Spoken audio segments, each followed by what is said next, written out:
We did have a big game last night in the sense that LeBron is back, baby. Look at that smile right there. Year That's 23. pure joy right there. Looks very happy, actually. A 140-126 final. Dang, that's a lot of points. LeBron had 11, 12 assists. He played 30.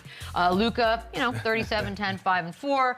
But the big return was the story of the night.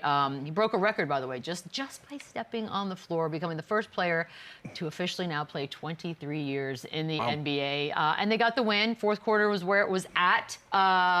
There were moments for everybody, which I think is interesting for a team that were like, okay, they're kind of on a roll here. Yeah, the question of how is LeBron James going to fit, I think, was silly, right? This is a guy who's kind of, he's done it all, he's seen it all. He is going to fit on any team, especially this one. And I think just kind of the rise of Austin Reeves kind of makes that easier to not just want to fit in, but kind of have the nights like last night where he takes 7 shots, has 12 assists, 1 turnover, kind of manages the game. He reminds me of that Olympic team LeBron, where he kind of didn't take a back seat. He's still going to pick and choose when he wants to go be aggressive, when he wants to go take these early threes, when he wants to get out. 3 was his first one back. Yeah, Funny. And I don't think he's even shot or scored in the first quarter.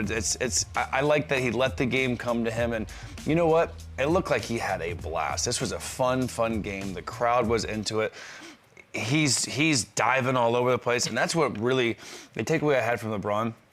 He hasn't lost a step at all defensively. Like, he is diving in the crowd. He is trying, like, he's altering shots. He's getting in passing lanes.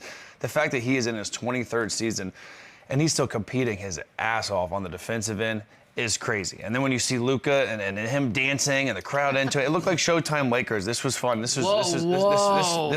They were having a ball out there. I thought it was a fair question to see how he would fit back in once he got back into a groove with this team, based on the fact of how Austin Reeves have been playing, how Luka has been playing, and it was answered. Like, he's a Swiss Army knife now, and he fit in perfectly. And I think one of the guys that's going to be able to benefit from that is going to be Ayton.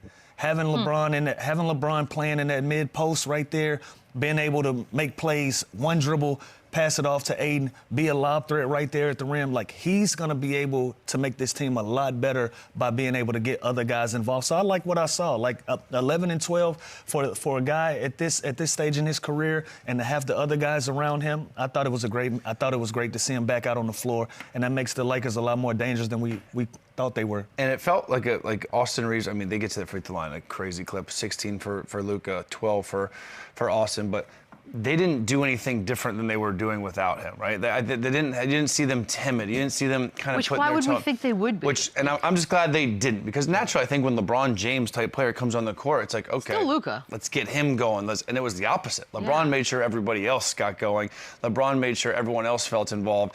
Like Lou just said, Deandre Ayton, 20 and 14. LaRavia, 16 coming off the bench. So, like, I think when you have a balanced attack like this and you still have that option for LeBron to go crazy and be more aggressive and have those 25 field goal attempted games, I think they're going to be just fine. But this was a great start, and I think it was a great team to come back against. And I think it was a perfect first game. And this is somewhat who he naturally is, right? He's always been a playmaker. He's always been a team guy to get other guys involved. Now that you have 2 or 3 guys in LaRavia, Austin Reeves, and Luka that can do so much of the scoring and hold that low for them, LeBron James can just make plays in the mid post. Like I said, he can post up, pass out of the post. If you're not gonna double him, he's still LeBron James. I still can put pressure on you to finish at the rim. If you're gonna help over, I can dish it off to the bigs and let them eat. And like we said, he's gonna pick his spots on the offensive end. We're in transition. If I get the rebound and I bring it up, I'm still a threat at the 3-point line, and I'm still a threat going downhill. So I like what I saw last night from the Lakers. And like I said,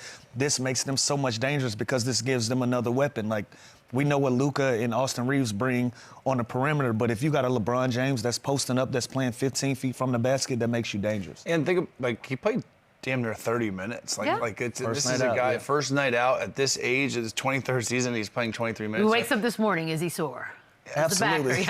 Honestly, probably not. The guy's, he's a freak. No, I think he's just normal fine. aches and pains. Sore regardless. Yeah, well, you look like Paul George. Look at Joel Embiid. Like, these guys aren't playing this right away. Well, they're like, just not the same person. It's so impressive. Yeah. It just shows you that, yes, he was off. Yes, he was away from the team, but he clearly was doing all the right things. He clearly was staying in shape. He clearly was, and that's never going to be a question about LeBron James. No, LeBron, he's one of one in that regard. Like, he's always sort of just above and beyond taking care of things. He was asked about his role in the Lakers. That was on Monday this season because, we're all wondering.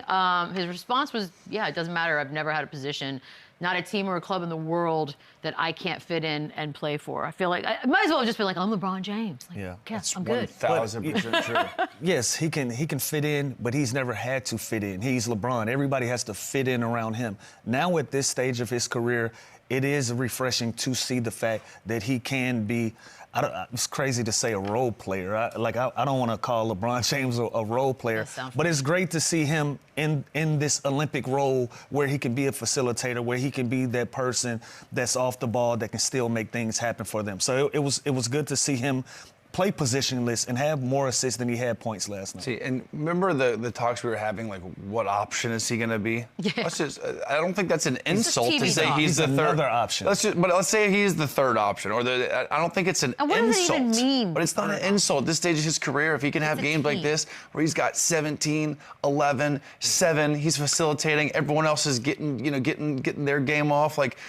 I think that it doesn't matter what option, because on any given night he could be 1. On any given night I can see him not scoring and having 20 assists. Like, that's just whatever that night calls for is what LeBron James is going to do, which I think is what he means by he's positionless. It doesn't care what his role is. It doesn't care what team he's on. Whatever that team needs that night, that dude's going to do. Well, that's what I was just going to say, Chandler. Like, this whole first and second, third option thing is make-believe, because on any given night, your third option can be the best player on the floor. Your second option can be so. The fact that people are making this, what option is he going to be? It's not like, okay, Luka, you shoot. And if you're not going to shoot, okay, now your turn. No, they're going to play natural basketball. They're going to make the best opportunities that they can when they come down the floor, no matter who has the ball in their hands. And that's what makes them dangerous. And especially like Austin Reeves, you got to figure LeBron's going to miss some time, right? Luka's going to miss some games. So even him, his option, his role is going to shift. It's going to change depending on who's in the lineup that night, what team they're playing, how they're getting guarded.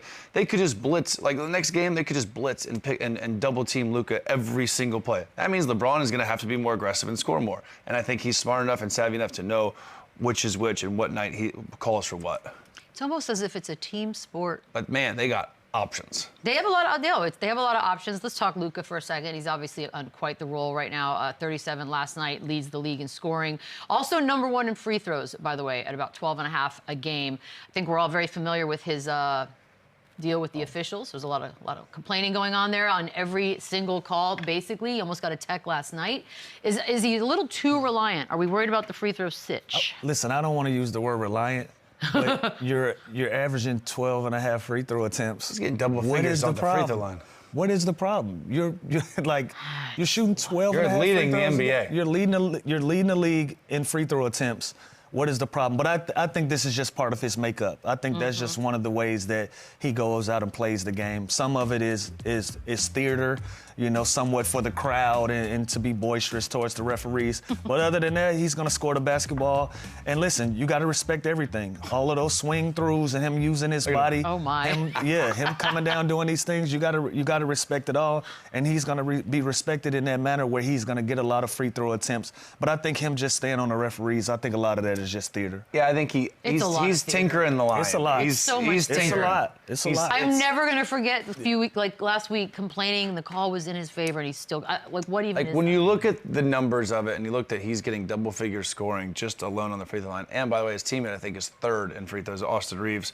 That's crazy. They're getting a lot of calls, and they're dependent on this on their offense. So if I'm a team scouting against them, I am saying, guys, let's try. I know obviously it's hard because they have mastered doing this, just like Jalen Brunson's had, just like a lot of other guys have. Defend them without fouling, and they are going to struggle, especially in the half court, because this is their game. They create contact, they flail into you, they throw their head back every time there's hands. So teams going forward have to realize, okay, they're getting a lot of free throws, especially these two ball-dominant guys. You have to defend them without fouling, and I think their offense will obviously take a huge hit. Everybody knows that, and yet it still works. It's like the James Harden. Remember, yes, James Harden was exactly. so obvious about it back in the day because it was this. Now theirs is just total body. It's theirs completely. But didn't they change the rule where if I get a guy if I get you in the air, right, and you jump, if I jump towards you, it should be an offensive foul. Wait, you I changed feel like the they're rule? now back to that. But they like on one of those clips. Luka jumped into a guy that's not his natural shooting motion. They still called the foul. I thought they changed that to offensive. I thought they changed that. Yeah. Like watch this one clip if we could play that. Like look.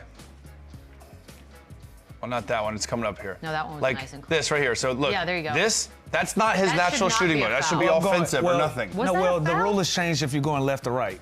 If you're going out of your way left or right. But if I'm going forward, that's illegal. That's illegal. Got it. That's a legal play. It's not enjoyable to watch that, by the way. Yeah. Just as a fan. Well, free throws just in general. I want to make sure we give flowers to Deandre Ayton because I think a lot of folks have been sort of waiting for him to find his spot, and perhaps now he has.